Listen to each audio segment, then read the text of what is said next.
tardes. Gracias, Pablo, por venir.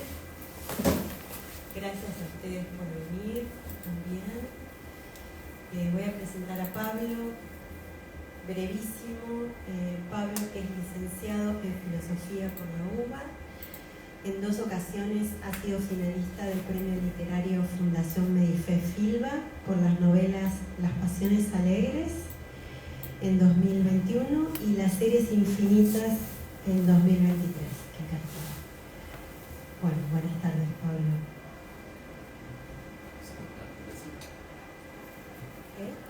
Sí. Bueno, hola, ¿qué tal? Ahí estamos. Bueno, yo en principio tengo como unas ciertas preguntas que se repiten en cada escritor o escritor invitado y que tienen que ver con el proceso creativo, pero también con la escritura y de dónde surge. Hola, buenas tardes. De dónde surge cada escritor y cómo surge, ¿no? Que es algo que me interesa a mí personalmente como lectora. Y entonces pienso, ¿cómo se vincula con la literatura de niño Pablo Farrés? En tu casa había libros, te leían.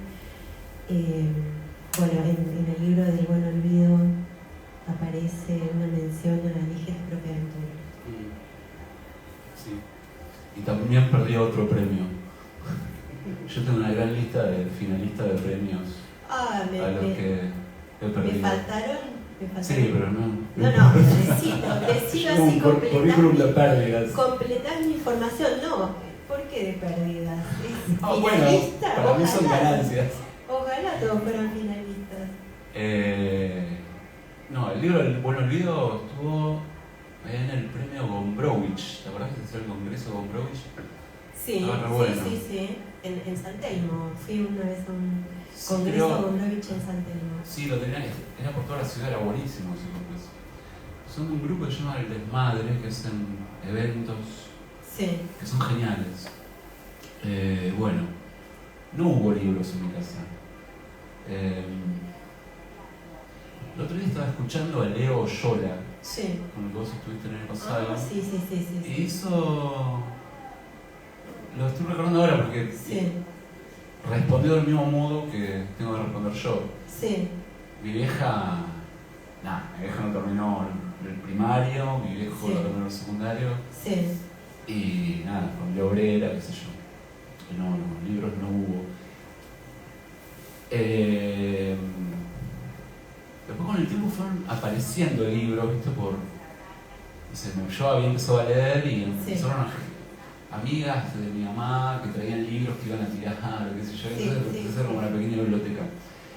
Ahora, cuando empezó la relación con la literatura, yo no sé si es muy raro esto, pero capaz que es compartido con todo el mundo. Yo creo que empezó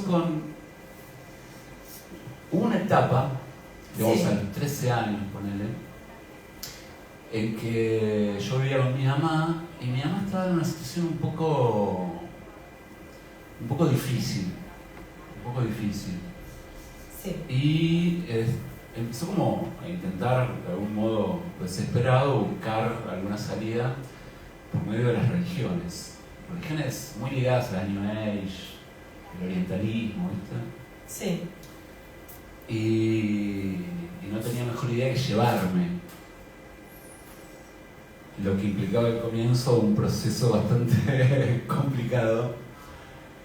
Porque, qué sé yo iba a esas reuniones y yo tenía que ser como la actuación del pibe de 13 años ahí, no es un ambiente para un pibe de 13 años, ¿entendés? Entonces hay todo un halo ahí medio de santidad sobre el pibe, de sabiduría, no sé. Bueno, la madre de Art estudiaba ocultismo, Y entonces, claro, yo me tenía que preparar para estar a la altura de lo que mi madre esperaba con respecto a mí. En ese ámbito que era puramente espiritual. Me quedo chico con decir espiritual. Espiritual, bueno, no importa, pero... Sí, como en medio de secta. Y un poco se jugaban esas cosas, sí, seguro. Entonces tenía que estar a la altura de eso y entonces circulaban libros de orientalismo. Y me las leía todos. Desde el Bhagavad Gita a Sai Baba, ponele. O la lectura de los sufí, ¿viste? Sí. Y me mataba, me parecía una cosa genial. Y después, claro. Estoy pensando que Luz Guzmán, la mamá también, así que estás hermanado. Sí, hay como una historia olvidada ahí, ¿no? Detrás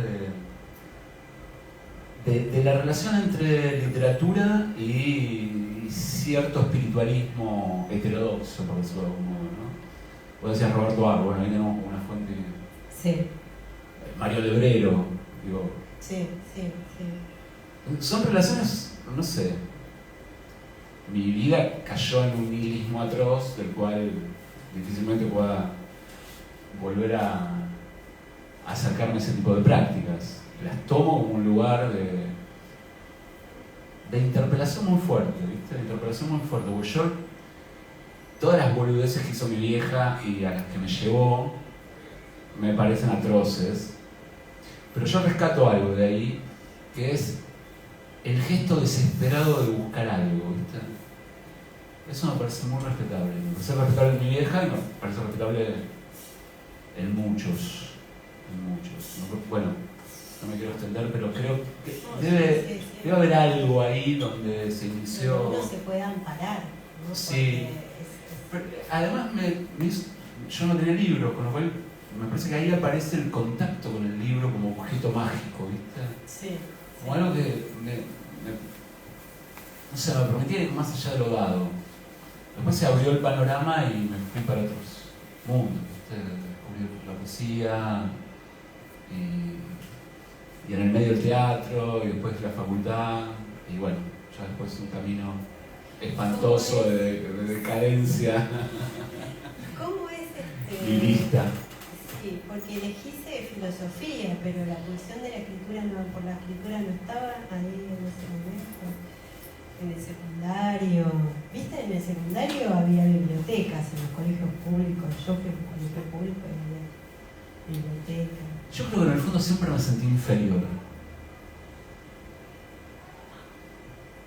No sé por qué. O sospecho. Pero es una sensación importante. Porque yo tenía que a los 20 años tenía que haberme decidido por la literatura de una, pero yo necesitaba autorizarme. Y autorizarme significaba ir a lo más alto que se pueda ir para justamente autorizarme a decir dos palabras juntas. Y me parecía que filosofía tenía el halo del saber con él. Y que había que transitar eso para después acercarse a la literatura. Lo que no significó dejar de escribir, Siempre escribí. Y empezaste escribiendo poesía. Y empecé escribiendo poesía. Como todo pibe, no sé, como todo pibe, ¿no? Como todo pibe que en algún momento se acerca a la literatura, a los 17, 18 años ya se cree Artaud o Rimbaud. Y bueno, todos pasamos por ese tránsito, por ese trámite. Bueno, si los lees, si no los lees, no. Claro, sí. Dentro del conjunto de los que se acercan a la poesía.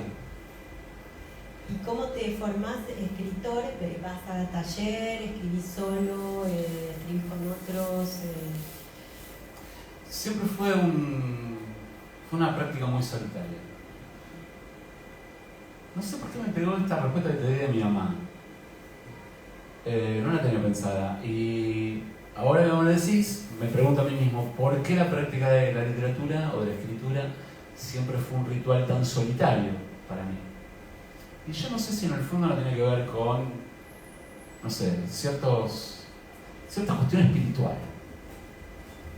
Cierta cuestión espiritual que aparece en el momento de escribir, concentrarse hasta perderse y alcanzar algún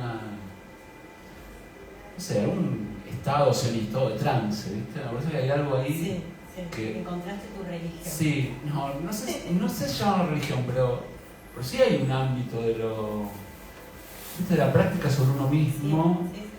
Y me parece que en algún punto, no sé si es bueno o es malo, pero me llevó como al encierro. Entonces no pasé por talleres, no hubo mucha vinculación. Cuando publiqué mi primer libro era la primera vez que se lo mostró a alguien. Y cuando escribís algo, que tenés algo, en algún... Estuve chequeando entrevistas, notas tuyas, en alguna nota vos decís que tenías 3 novelas y armás la primera novela. Bueno, no sé si era el primer libro, yo imagino que sería el primer libro. Ya sé lo que decís. No sé, ya olvidé que... Mira, estoy cometiendo un gesto indigno, porque sí, una vez le di a alguien para leer algo mío. Y fue mucho antes de publicar, fue una cosa medio rara. Yo leía un blog, no me acuerdo cómo se llamaba, algo del fantasma, de Omar Genovese. Sí. Y no sé qué me generó como conexión ahí con el blog. Y yo tenía una novela, era, no sé cómo catalogarlo, era una novela de 500 páginas por ahí, que se llama La Matanza. Y no tuve mejor idea que mandársela a Genovese por mail, ¿viste? Sí. No sé, insisto, antes de haber publicado nada. Yo después me olvidé, después con el tiempo digo, claro, le voy a mandar a un desconocido total que yo ni intervenía en el blog, no me conocía. Y no sé cuántos meses pasaron y un día me responde, que la leyó. Yo desde ese momento con Omar tengo una relación de gratitud infinita porque... Claro, sí. Y me hizo una devolución, me pareció una cosa muy amorosa por lo gratuita también del gesto, ¿no? Escribir un desconocido y comerse 500 páginas de esa novela, de La Matanza. Yo todavía la guardo, era impublicable en ese momento. Fueron como desprendiéndose algunas pequeñas novelitas y algunos bloques de escritura que fueron a parar en otros libros. Más que nada los primeros, ¿viste? El Punto Idiota, Literatura Argentina, vienen de ahí, de ese viejo manuscrito de La Matanza. Y de ese momento hasta el momento en que vos publicás tu primer libro, porque por ahí nos está mirando o escuchando a alguien que está recién escribiendo algo y cómo fue tu proceso entonces, desde esa primera aparición, digamos, de un libro a la publicación, ¿cuánto tiempo pasa?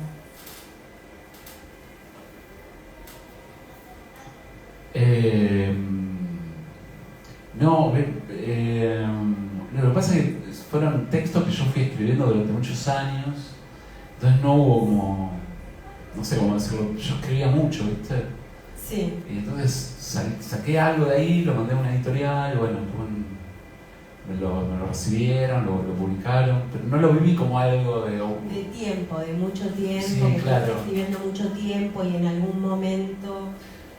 Sí, yo publiqué muy tarde, empecé a publicar muy tarde, yo tengo 50, habré empezado a publicar a los 37, 38, ¿viste? Pero hay gente que ha publicado a los 40 y pico. Sí, a lo que voy es que no era un libro en el que yo ponía todas mis fichas de decir, si me lo publican soy Dios y si no me lo publican soy nadie. Sino que en medio que yo ya estaba metido con el proceso mismo de encontrar voces, encontrar escrituras. Y entonces medio que fue casi como... No sé, le ponemos mucha bola al libro. El libro es un desprendimiento de una práctica... de una práctica cotidiana que se transforma en un modo de vida, ¿viste? Entonces el libro sí es una foto de un momento. Pero me parece que cuando hay que ponerle el acento. Después circula y está bueno porque eso cura. Es una curación, ¿no? El libro se publique y se vaya, porque hay como... Como que lo que se va, ¿viste? Es todo lo que... todo lo que suena en voz. En algún momento empieza como a fumarse, a desaparecer y hay un proceso ahí hasta de curación.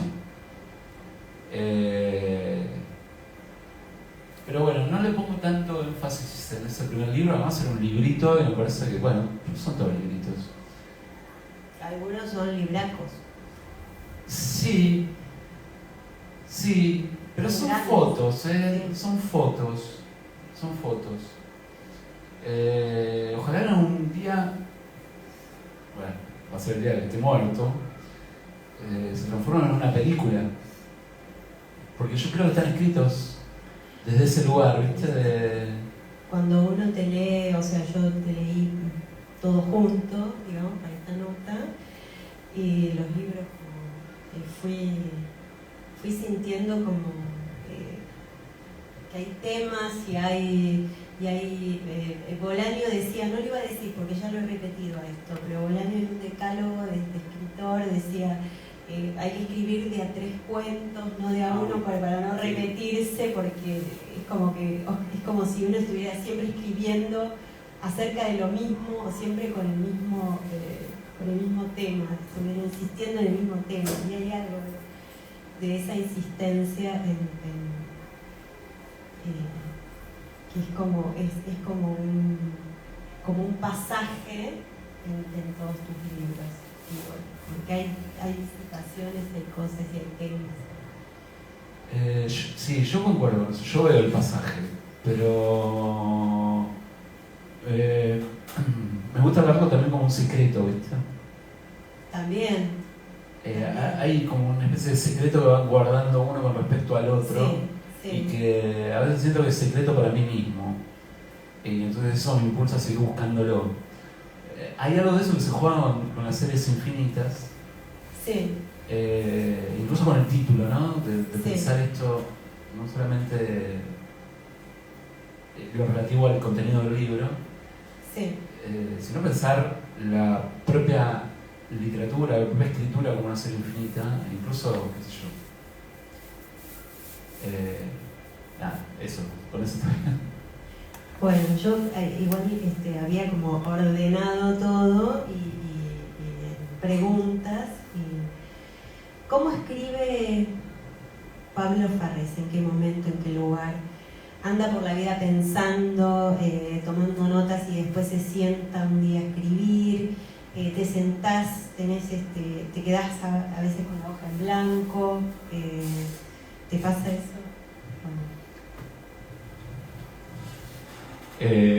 Me pasa que soy pobre y entonces tengo que escribir en todos momentos y todos los espacios que puedo. Te voy a contar una anécdota que me pasó hace muy poquito. Estoy metido con una novela que vengo escribiendo. Yo venía escribiendo otras cosas, pero me encontré con esto y como que nada, me enganchó tanto que me puse. Bueno, llegó enero y llegaron las vacaciones. Yo tengo hijos. Tengo una mujer muy genial que me puede comprender y acompañar.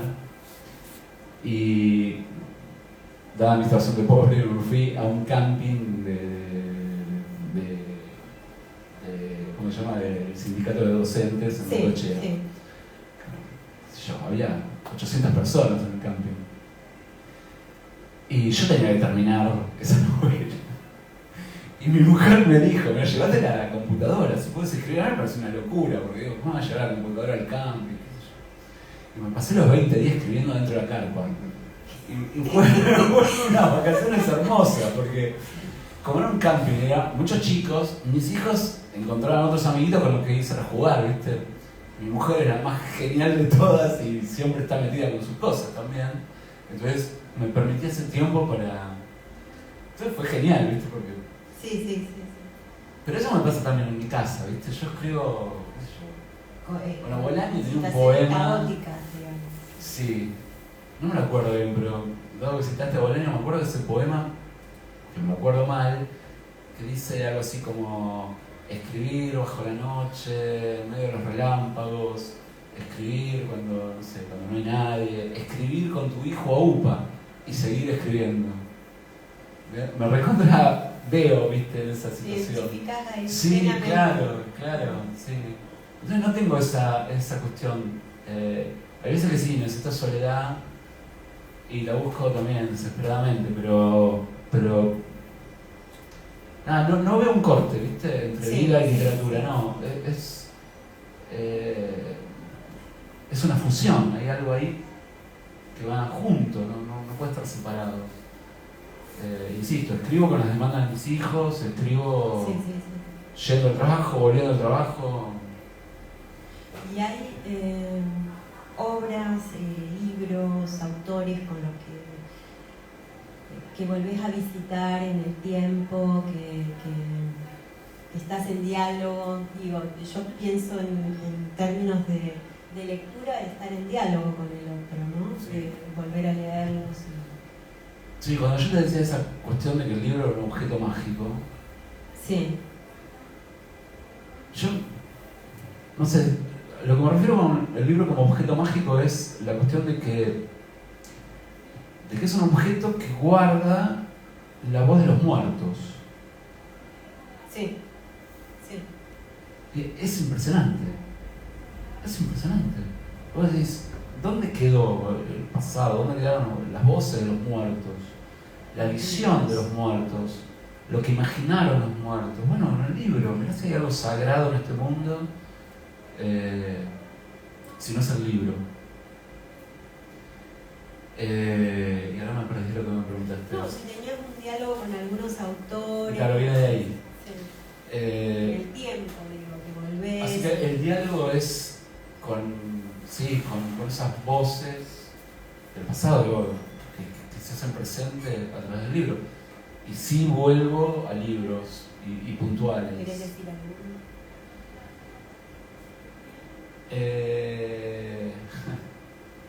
El último libro en el que estoy ya cerrándolo, me encontré con una cosa muy rara. Yo no suelo volver mucho a Saer. Sí. Me leí todo Saer. La literatura argentina está muy presente. Está presente, sí.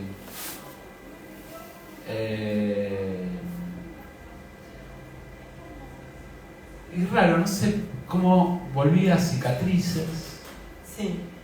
Y hay un diálogo muy, incluso explícito, más que nada con el tercer capítulo de Cicatrices.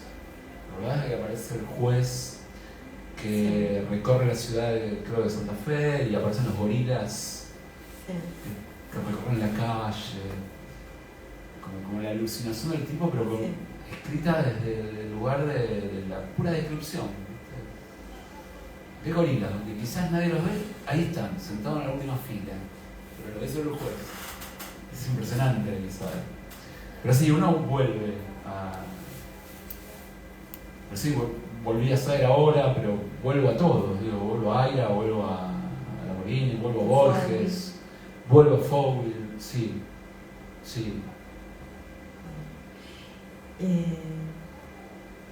Quiero preguntarte por tus temas. Perdóname, vuelvo, ¿sabes qué? A mi lectura de la adolescencia. Vuelvo a Artaud, todo el tiempo vuelvo a Artaud. Y vuelvo a Beckett, profundamente vuelvo a Beckett todo el tiempo, pero hasta para conectarme conmigo mismo, ¿viste? Cuando estás en Pampa y la Vía, así como que se te metieron adentro y ya empezás a pensar las boludeces que te obligan a pensar. Entonces hay algo de, yo sé a dónde ir, ¿viste? Vos decías, bueno, de la religión, y hay algo de eso. Digo, en vez de ir a la iglesia voy al innombrable. Y hay como una especie de religarme. Sí, yo lo siento así, ¿no? Como una religión a los libros. Y quería preguntarte por los temas de tu escritura. ¿Cómo surgen tus temas? Ya un poco ya me has contado, con esto que me contaste ya está. Bueno, el horror que se instala para no abandonar más a tus personajes, la crueldad, lo espeluznante. Y por otro lado aparecen, esto me lo pensaba en el camino, por eso lo anoté con el lápiz, aparecen los sueños, aparecen personajes que son soñados por otros y que me quitan la realidad de ese personaje de alguna manera. No sé si lo estoy diciendo bien, pero es como si le quitaran la realidad y lo transformaran en nada. No sé, un soldado sueña que es un soldado del bando contrario, por decirlo de una manera cortasariana, no sé, del país que está en guerra, un hombre soñado por una mujer, y después, después aparece también el olvido, ¿no? El olvido que me parece entre el ser y la nada, ¿no? El olvido, y yo pensaba en una frase, digo, si pienso en ser humano mortal, el común y corriente, por ejemplo, yo digo, mi padre está muerto, pero yo lo recuerdo. Cuando te morís seguís existiendo en el recuerdo de los otros. Pero eso no sucede acá. Hay personajes que son olvidados. Y bueno, ese trabajo con los sueños, con el recuerdo, con el yo y el otro, el doble, ¿no? Eso se repite. Sí, el tema con el recuerdo es que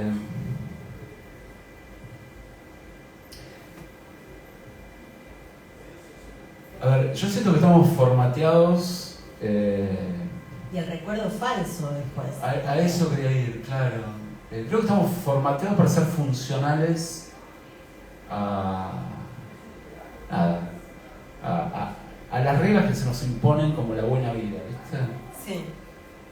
De todos los ámbitos, en un ámbito económico, laboral, es decir, nos formatean para eso. Sí. Y el problema es que dentro de ese formateo, uno de los dispositivos de ese formateo más importante es la memoria. Es la memoria. La memoria va construyendo ese sujeto útil, disponible, productivo, etc. De ahí quizás que es un buen ejercicio, bastante doloroso por otro lado, que es el de no creerle a la memoria. Pensar en la memoria como un enemigo que nos está mintiendo, nos está contando un relato que está ocultando otros relatos, sí, y a los que hay que acceder. Lo que pasa es que ese acceso es doloroso, ¿no? Porque uno es ese relato de la memoria. A mí lo que, no sé, podemos preguntar por de algún modo el motor o los temas. O sea, a mí me fascina mucho pensar como la doble cara entre la ficción y la realidad. Porque por un lado, que es como el Pablo más cotidiano, sí, es preguntarme cuánto de fantasía hay en lo que creo real. Y cuando empezás a pensar seriamente, empezás a verte de que en realidad la realidad está constituida de fantasía, de imaginación, de relatos. Sí, sí. Pero también es al revés. Y acá viene el Pablo más ligado a la escritura, y es cuánto de real hay en la fantasía y en la imaginación. Es decir, hay algún punto que la imaginación se vuelve real, se vuelve... Entonces ahí medio que ya es difícil de discernir qué es lo real y qué es lo imaginario, porque acaso justamente lo real sea lo imaginario y lo imaginario también un modo de lo real. Me parece que ahí sí hay un motor para todos los libros, pero no es un motor narrativo. Yo diría que es como... no sé, es un golpe en la cabeza del que no me puedo sacar de encima, ¿viste? 15 años, 20, 30, 40, los 50, y sigo esto. Todo esto que estoy viendo, ¿es eso que me llaman lo real? No lo sé, y es una buena pregunta, me sostiene. Me sostiene en el sentido de poder respirar más allá de lo que me dan. Sí, bueno, Natalia Ginsburg, por ejemplo, cuando estaba hablando, me acordé de esto, que habla del engaño, del recuerdo, pero ese es lo único que tenemos. No lo sé. No lo sé. Pablo dice no lo sé. Sí, yo lo digo, es más, como Pablo lo afirmo, hay otros pasados detrás del relato del pasado que constituye nuestra subjetividad. Porque básicamente si lo único que tenemos es el presente de lo que somos, es decir, nosotros como sujeto, sí, sí, y que ese sujeto está constituido por la narración de un pasado, vamos a tener un problema. Y es que ese sujeto no es uno. Todo sujeto es muchos, es múltiple. Lo que implica eso es que no hubo un pasado que lo constituya, sino que hubo tantos pasados como sujetos constituyen ese sujeto. El problema es hasta dónde podemos ir. A ver, yo sé que soy fácilmente psiquiatrizable, pero cuando yo pienso en mi mamá, te puedo dar 10 versiones diferentes de mi mamá. De las más amorosas hasta las más horrorosas. Sí. Y vos decís, ¿cuál es tu pasado? No lo sé. Todos esos. Todos esos. Lo que pasa es que me tengo que sacar de encima el relato cómodo que me conforma. Mi mamá es tal cosa, la definición, ¿viste? Sí. Entonces es duro porque me que quedar solo ahí, ¿no? No lo sé. Bueno, me di el lujo de no estar de acuerdo con Natalia Ginsburg. Muy bien. Bueno, yo empecé a leer, le hice caso a Marge Novese, que dice que hay que empezar a leerte por donde a uno se le plazca. Y empecé por el libro del Buen Olvido. Y me pareció muy bien. Después de leer Las Pasiones Alegres dije que bien que empecé acá, porque y después literatura argentina ya me fue avisando de ciertos temas y demás, y ya llegué a Las Pasiones Alegres muy bien, muy bien. Bueno, entonces el libro del Buen Olvido, hay un editor conocido que conoce al protagonista, que además el protagonista es un escritor, pero no hay libros, no hay escritura, el personaje es olvidado por su círculo, por sus vínculos más cercanos. A veces ocurre que está muerto, pero está vivo. Bueno, y esto se repite, ya lo dije, ¿no? Que se repite esto que le pasa a los personajes.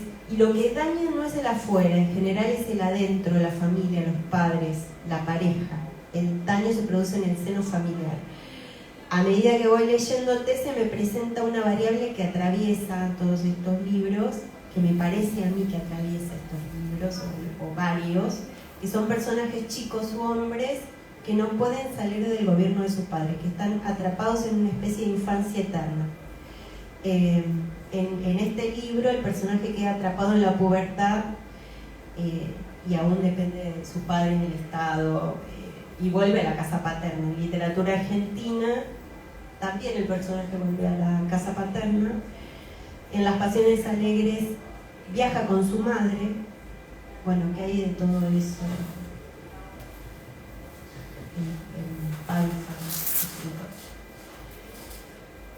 Primero te agradezco por la lectura tan atenta.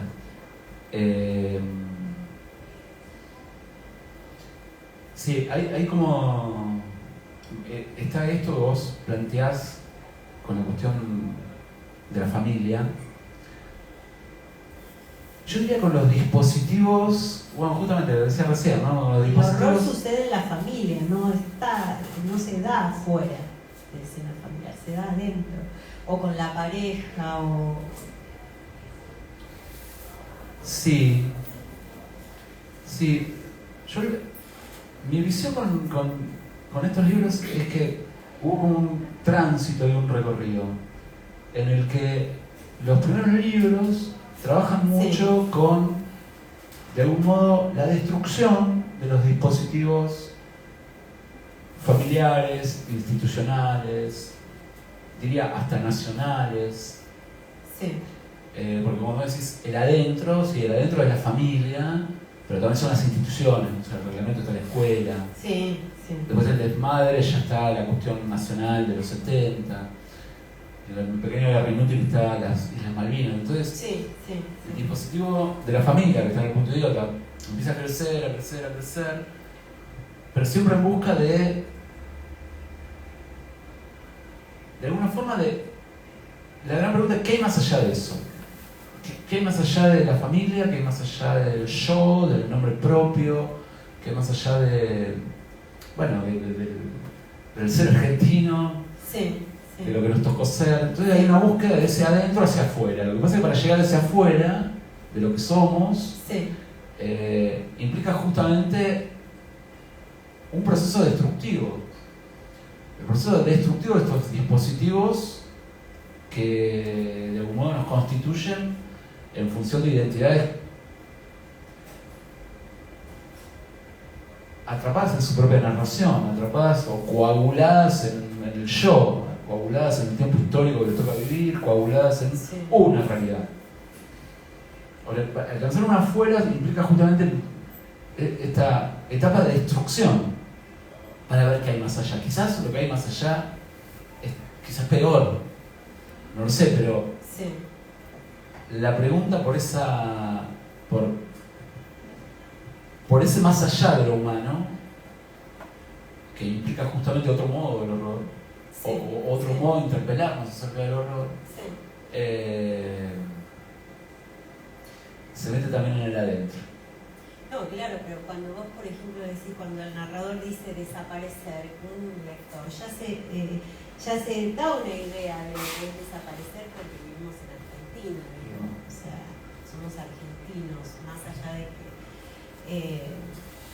alguien creció en democracia o alguien creció bajo la dictadura o en Latinoamérica toda. Hay ciertas situaciones, la guerra de Malvinas, bueno, sí. Uno se hace una idea de lo que es un cuerpo, la mutilación, la desaparición. Hay algo que como argentinos nos toca, más allá de la ficción que estés contando.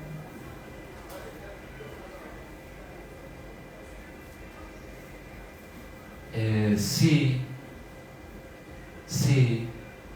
pero tenemos que estar muy atentos a esto, digamos.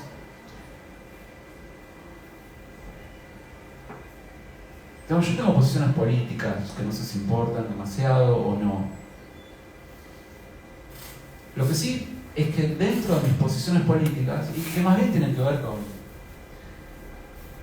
una mirada muy amigable con todo lo que tenga que ver con la transformación social o los sueños de la izquierda clásica, ¿no? O la izquierda más heterodoxa, más sesentista, ¿no? Sí.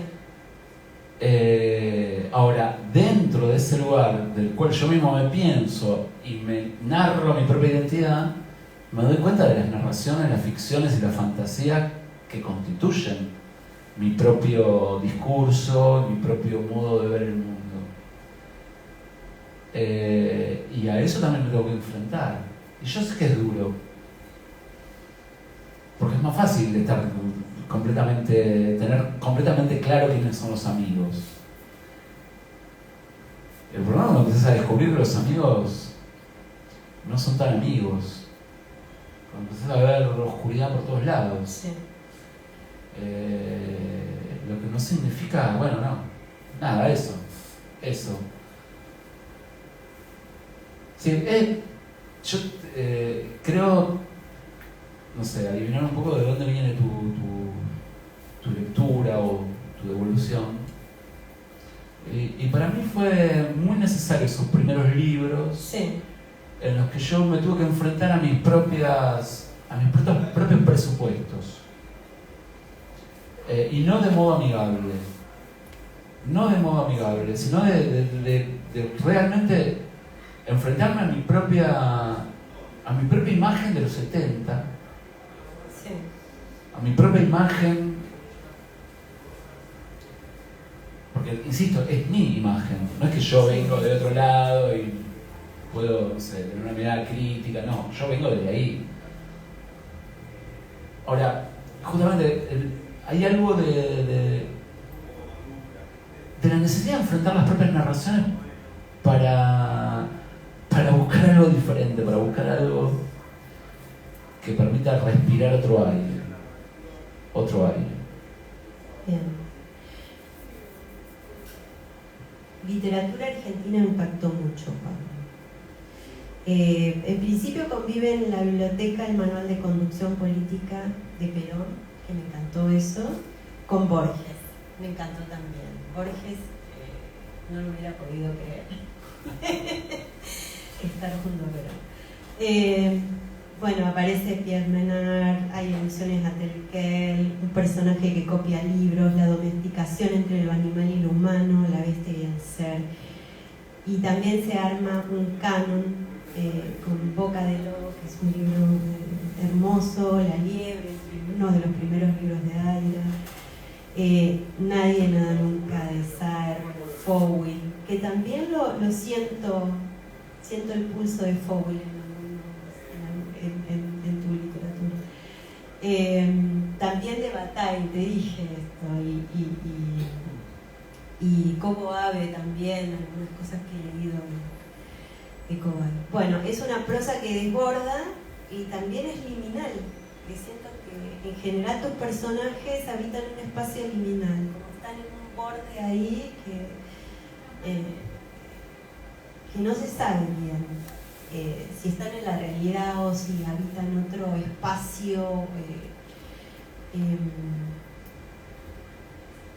Pero además me interesa que pensemos en el montaje, cómo armás el sistema, cómo escribís, cómo es la arquitectura de tu trabajo. Y hay un dato de realidad que yo conozco, que es que tu papá tiene muchos perros y que no se puede entrar a la casa de tu papá. Y en literatura argentina hay perros niños, hay también perros en Las Pasiones Alegres, no son perros falderos precisamente. Pensemos en el horror y en el mundo distópico. Bueno, ¿cómo es esa arquitectura? No sé, te estoy preguntando algo. Muchas cosas juntas. ¿Por dónde empiezo?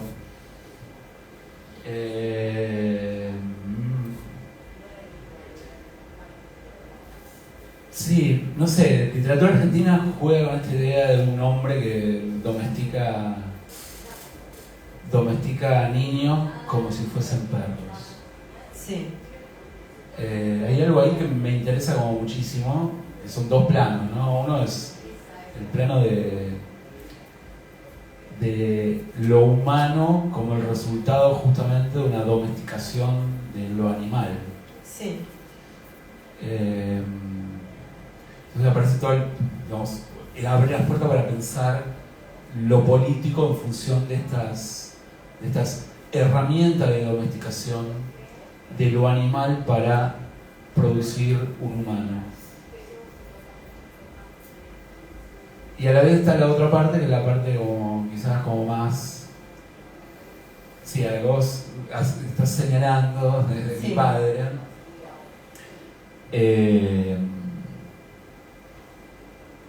Sí, bueno, no sé, es medio rara la relación de mi padre con los perros, sí, es muy, quizás de ahí haya venido la imagen de literatura argentina de un padre domesticando chicos como perros. Mi viejo, la Iseca decía que su viejo era Stalin. Mi viejo fue un poco más humilde, pero mi viejo se quedó en Mussolini. Toda su vida que se creyó Mussolini. Fue un poco más humilde, sí, es cierto. Sí. Pero nunca dejó Mi viejo es peronista, era peronista, siempre fue peronista, pero ese peronismo, viste, ligado a la figura patriarcal, viste, del macho argentino reflejado en el espejo del duce, siempre fue eso. En lo personal conmigo creo que no tuvo suerte en poder domesticarme como un perro. No llegó. Tuve que defender. Pero sí logró algo que me parece extraordinario, que fue la humanización de sus perros. Es decir, es muy impresionante ver eso, porque es una persona, ahora está muy grande, ¿viste? Sí. Yo nunca lo vi tan amoroso y amable con nadie, nunca jamás con nadie, sino con esos perros. Es re loco eso, ¿viste? Re loco. Yo nunca me sentí tratado como él trata a los perros. Claro. Es como raro, ¿viste?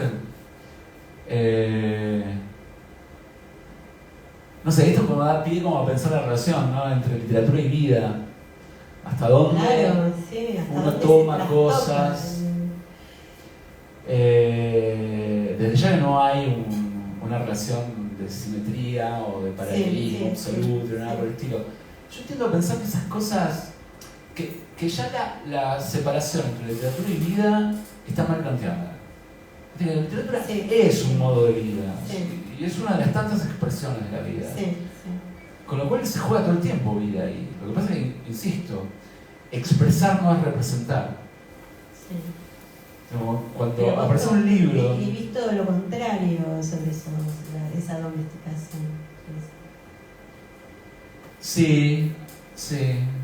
Yo sé que suena mal todo esto, que digo, o por lo menos en ciertos ámbitos académicos. Yo creo realmente que la literatura es un modo de sanación. Espero que no lo reduzcan a una cuestión terapéutica tonta.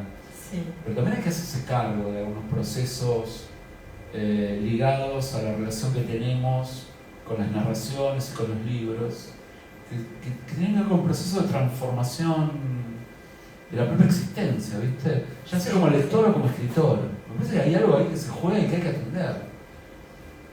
Como lector Como lector uno puede tener la obligación y a veces encontrarse con esos procesos de transformación.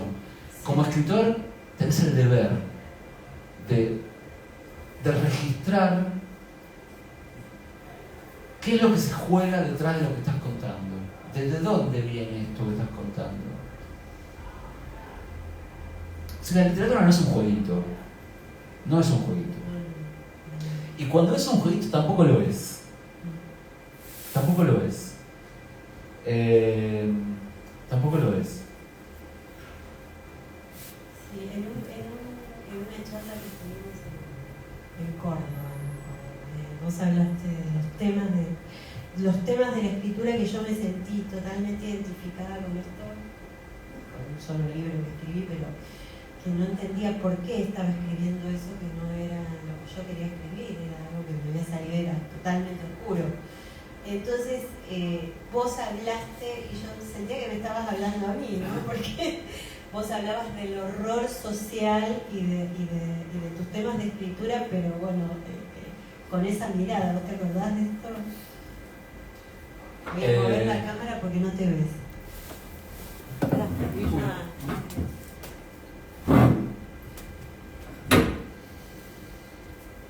acordás de esto que te digo? Justo hablabas del caso Pelicot, o no sé, que tu mujer te había contado y del horror social y cómo nos inunda y no sé si te acordás. Algo, pero puede ser, me imagino hacia dónde va, porque... Pero pensando en tus temas de escritura, ¿no? Digo, que al final no son de uno, es como... Claro, eso lo estaba intentando como ordenar un poco. Sí, lo que se ve es esto, que en esta relación, que insisto, no es una relación, es un modo hasta de expresión, pensándolo hasta espinocianamente, ¿no? Como la vida, la sustancia espinociana como una especie de... Justamente, la vida que se expresa en modalidades diferentes. Es una relación entre la vida y la literatura. Pero no me quiero escapar del otro. Y es que la escritura implica un proceso de desapropiación y de despersonalización. Te encontrás pensando cosas que vos no pensás. Y con voces que no son las tuyas.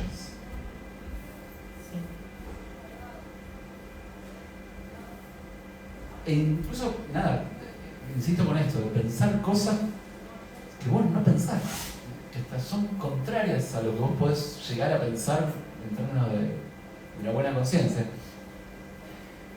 Pero es un proceso interesante en el sentido de que hacerse cargo de esa otredad, porque suena en vos, está en vos eso, es permitirle a eso otro poder hablar por vos. Y hay algo interesante ahí es, finalmente yo tengo todo esto en mí, porque esto viene de... Digamos, el error no soy yo, el error no está en mi cabeza, en mi alma, no. El error circula, se respira, se ve, en cada contacto. Y no solo en cada contacto, sino a gran escala, políticamente. Sí. Ahí es donde aparece el horror. El problema es la interiorización del horror. Y terminar creyendo que uno es eso. Que ese horror es lo que somos, ese horror es lo que...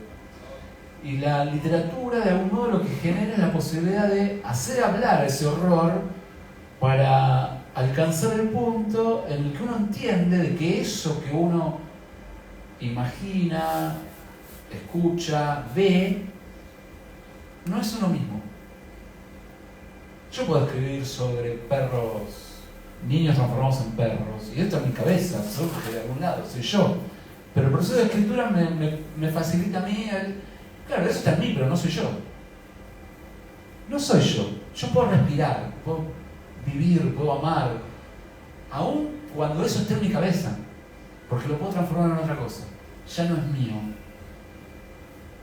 A eso iba, justamente. Sí. Pero viste que ahora está... Yo vuelvo a la cuestión esta de la separación entre vida y literatura, ¿no? Sí. De que va la vida por un lado y la literatura por el otro. Y seguimos reproduciendo el juego de la autonomía moderna. ¿Viste? La literatura puede hablar de cualquier cosa porque no se relaciona con lo político, con la vida, no tiene nada que ver. Entonces caemos en la situación fácil de escribo libros tremendos, pero yo como persona no tengo nada que ver con eso que escribo. Bueno, quizás les pase. A mí en lo personal no me pasa eso. Me pasa que lo que escribo me pasa a mí. Está en mi cabeza. No es que lo haya vivido en torneo biográfico, pero lo sueño, me despierto pensando en esto, me acuesto pensando en esto, me aparecen flashes. Intento habitan, como te habitan. Me habitan. Entonces no puedo hacer el boludo de esto no soy yo. No, sí soy esto.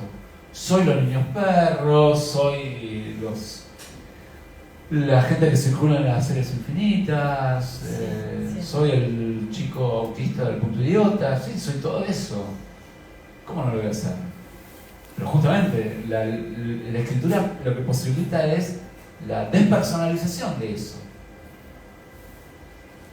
Transformarlo en otra cosa. Pablo, en Las Pasiones Alegres, ¿qué título? Spinoza. Volvemos a Spinoza. ¿Querés hablarnos un poquito de Spinoza, de Las Pasiones Alegres y del significado que lo... Es un libro muy oscuro, Las Pasiones Alegres. El último capítulo directamente es el apocalipsis absoluto de lo humano y la desaparición de lo humano, que se va dando, ¿no? Capítulo tras capítulo, pero en el último es como la hecatombe. Bastante posible, por otro lado. Sí. Todos. En literatura argentina leí que en el futuro no iba a estar la carrera de literatura, no va a estar la UBA. Prácticamente, sí, olvidar. Entonces es un libro muy oscuro donde, digamos, se va como transitando el horror.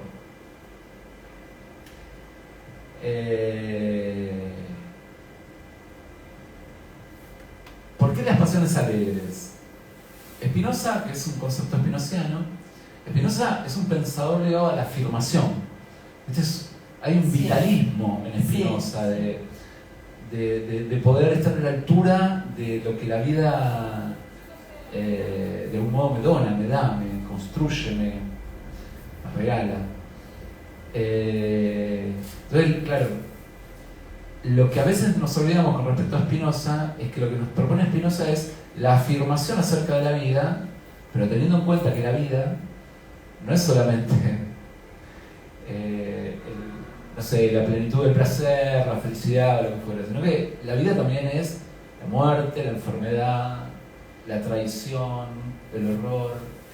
Y el problema es cómo transformar eso en una pasión alegre, es decir, cómo poder celebrar la vida incluso cuando la vida es la enfermedad y muerte y traición, etc. Sí. Entonces, si el libro es un recorrido alucinado por la destrucción de lo humano, también el título refuerza la idea de, che, a ver, incluso acá, incluso en el fondo del pozo, ¿cómo es posible que, o preguntar, ¿no? Si es posible todavía celebrar la vida aun cuando la vida sea eso, es decir, el horror. Quizás tendría que estar entre signos de pregunta, ¿no? Pero quedaría horrible. Pero me parece bien la afirmación. Yo entiendo lo que genera una contradicción. Yo no lo veo como contradicción, porque mis libros sí generalmente, como vos planteás, pueden llegar a chocar porque son muy violentos, están muy ligadas a la deriva nihilista y destructiva del mundo. Pero no hay libro que no esté buscando un modo de celebrar la vida, aun cuando la vida sea una gran maquinaria de producir horror. Es decir, son libros que se hacen cargo de la deriva del horror, pero para alcanzar ese punto en el que lo único que se está buscando es un poquito de amor. Bien. Lo que pasa es que en ese punto no se busca un amor mentiroso que te soba el lomo. Se busca el amor de, no sé, de los poetas borrachos. Bueno. Ahí también en Las Pasiones Alegres hay una madre y un hijo que se van a usar, que es un concepto de Deleuze. ¿Cómo? ¿En Las Pasiones Alegres? En Las Pasiones Alegres, la madre y el hijo se van a usar. ¿Qué?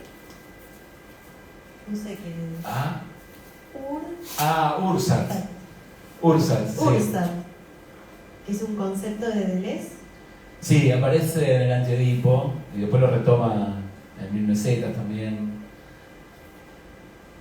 Ursat en Deleuze funciona como la ciudad originaria, ¿no?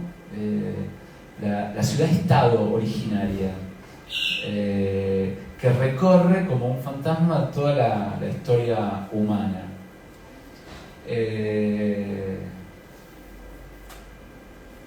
Sí, no solamente es el concepto de ley, digamos, está muy ligada a la historia de las religiones, muy ligada a la antropología.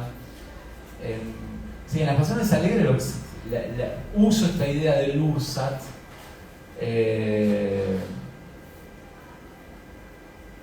Primero, estos dos personajes, del chico y la madre, viven en medio de la nada, en medio del desierto, en medio de un campo, en un pueblo de mierda de algún lugar del mundo, y no tienen otro sueño más que nada la madre, de que el chico se transforme en un poeta en la gran ciudad, es decir, en Ursat. Sí.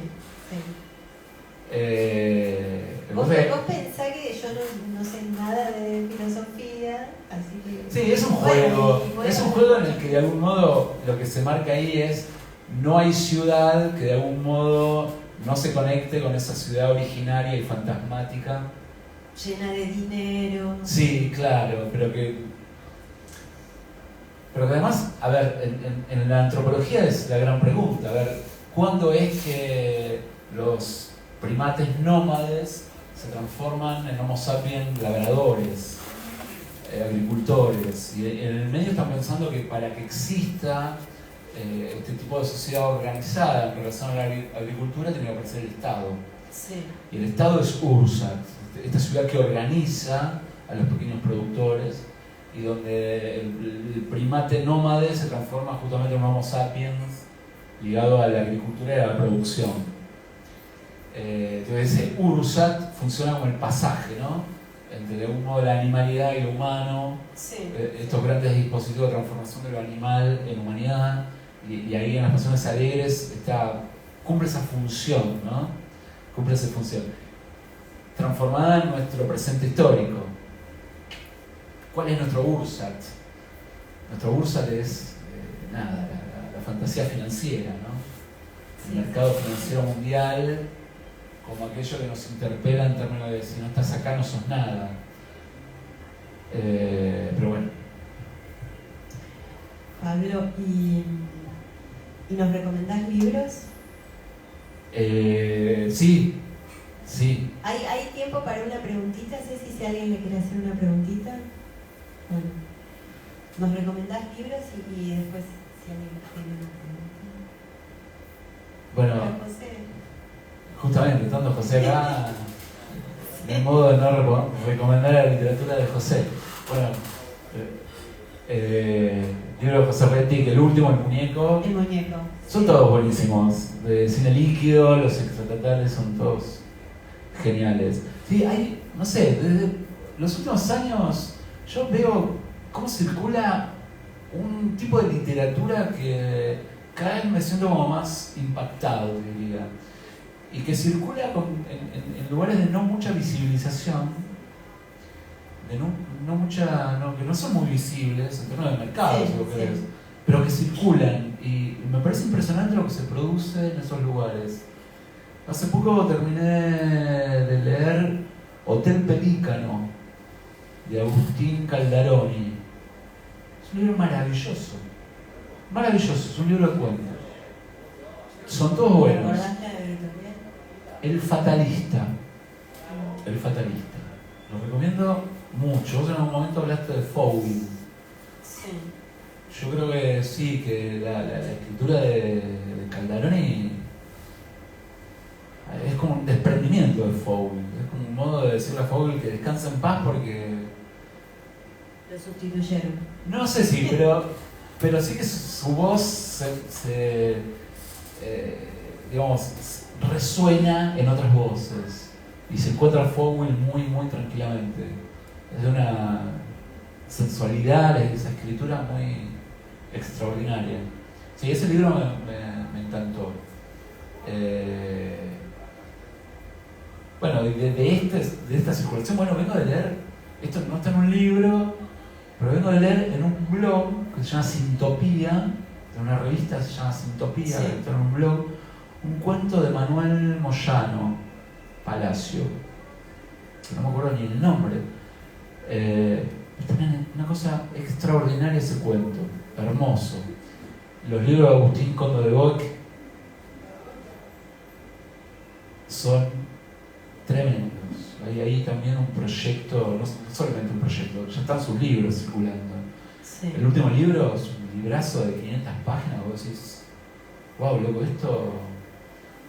Acá hay un proyecto que abre puertas que yo creo que hasta este momento estuvieron medias cerradas en la literatura argentina. Sí, está el libro de Marmat, de Malasia, que es muy hermoso también. Sí.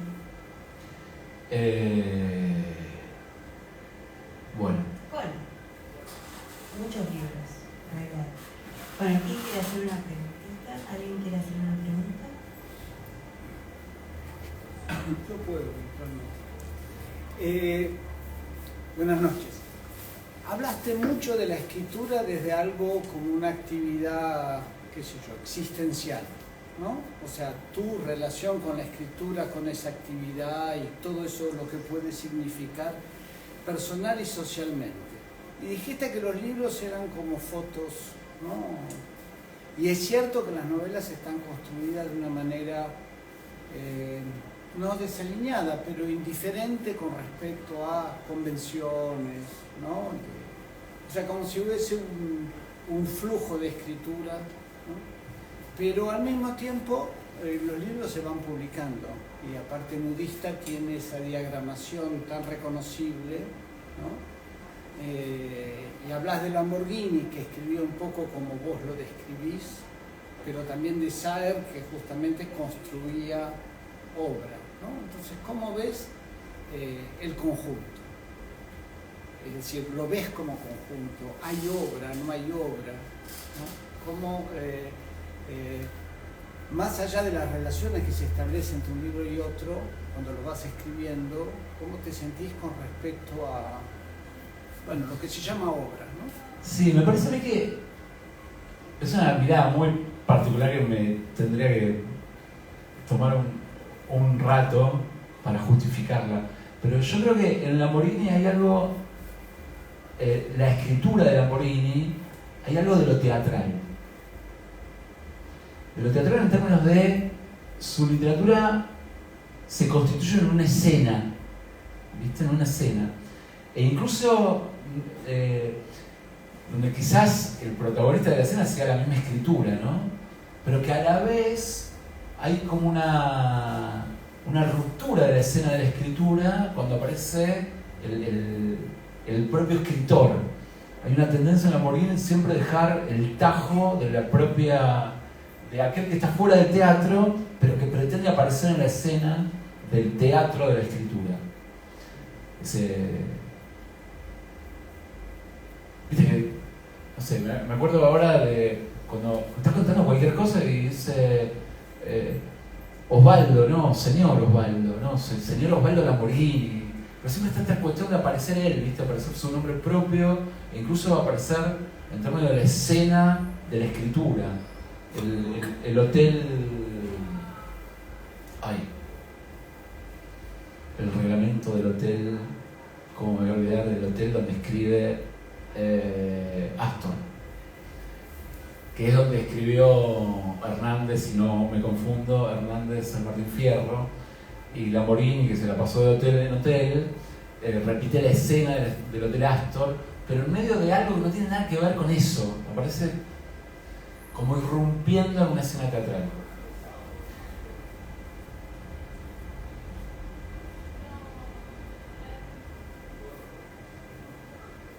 No son decisiones propias, uno no elige lo que escribe, uno se va encontrando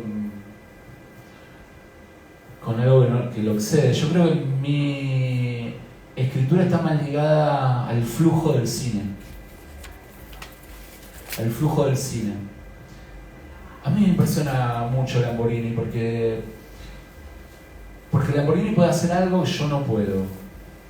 Y es que Lamborghini cree en las palabras. Cree. Una creencia religiosa, diría.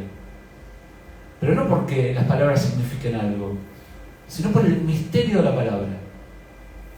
Y de ahí la necesidad de la palabra como tajo, la palabra como apertura, la palabra para disociarla del sentido, la palabra como cosa. Fetiche, ¿no? Como fetiche, sí, bueno, detrás de todo aparece todo Telquel, las teorías lingüísticas de los 70, el lacanismo, la cuestión del significante, etc. Pero hay algo de la cuestión del significante ahí. Y a mí yo tengo una relación con la palabra diferente que Lamborghini. Yo insisto, yo creo que Lamborghini tenía una especie de teología negativa de la palabra. Pero había un trasfondo ahí, hasta teológico, ligado al misterio de la palabra. A mí lo que me pasa con la palabra es que no le creo a la palabra. Lo vivo de modo a veces desesperado. No creo que una palabra diga nada. Me mata. Me mata porque por eso no puedo ser poeta. Porque no creo que una palabra haga algo. Los grandes poetas hacen eso, pero yo no puedo. Pero porque de fondo tiene que ver con una imposibilidad mía de que se llama nihilismo, ¿viste? Es esa nada que nos come y te vacía hasta las palabras. Entonces, ante ese vacío necesito acelerar, ir hacia adelante, ir en busca de o escapar de. Pero necesito como esas conexiones que me lleven más allá. De ahí como la diferencia, ¿no?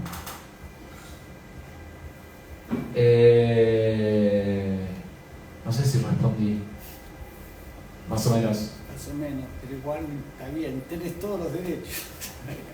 Capaz que no comprendí bien la pregunta, porque era más por el lado de Saer la pregunta. No, por el lado de obra. Por el lado de obra, de cómo yo veo mi propia obra. Sí, si hay una idea de obra finalmente.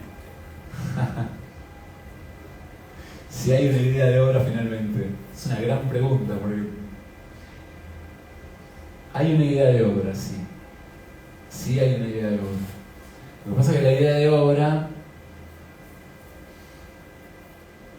no me mates por lo que voy a decir porque va a sonar re choto, pero la obra se cierra cuando te morís.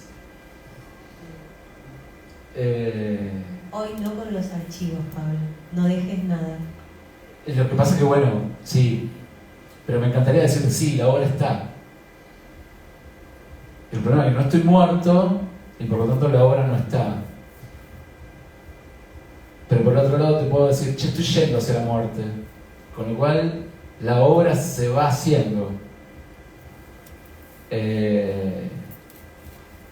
Sí, yo lo veo como obra, no lo veo como libros. Aira es un poco así, ¿no? Aira es un poco así, sí. Sí. Pero se reconoce un mundo en todos los libros, ¿no? Sí. Un universo. Sí, totalmente. Es lo que hablábamos al inicio, ¿no? Que están comunicados A mí me gusta mucho, vos decías, esta cuestión de, no sé, un personaje que de algún modo digamos, a partir de determinada cuestión se revela su propia irrealidad hasta que puede llegar a ser soñado por otro. Sí. Eso remite como una lógica de conjuntos. Un filósofo muy, muy admirado por mí, que se llama Germán Prosperi, que me lo hizo saber en varias ocasiones esto, de que los libros están como articulados bajo la lógica de los conjuntos de Cantor. Esta idea del infinito que a su vez está integrado al conjunto de otro infinito que a su vez está integrado al conjunto de otro infinito. Y es la misma lógica de lo que veníamos diciendo, ¿no? El soñador soñado en la presentación a su vez de puede... alguno de tus libros habló hace 2 años. Claro, hizo referencia a esto también. Acuerdo, sí. Y además hay otro Cantor que es Teatro de la Muerte. Ah, bueno, otra gran relación. Pero sí. que también resuena. Sí, yo a lo que voy es con esta proyección de obra, siempre me la imagino en esos términos, estas lógicas de conjuntos. Para mí el libro de las series infinitas guarda ahí como una clave, ¿viste? Una clave para mí mismo, de pensar en términos de serie infinita de producción. Lo que pasa es que la serie infinita puede ser lineal, pero también puede ser en términos de conjunto, donde un conjunto al interior de otro conjunto también se resuelve en el infinito. Pero insisto, todo esto que yo pueda decir ahora, yo o cualquier otro, mientras pueda anunciarlo, se transforma en farsa. Eso, se transforma en farsa. Bueno, muchísimas gracias, Pablo, por venir. Gracias a ustedes.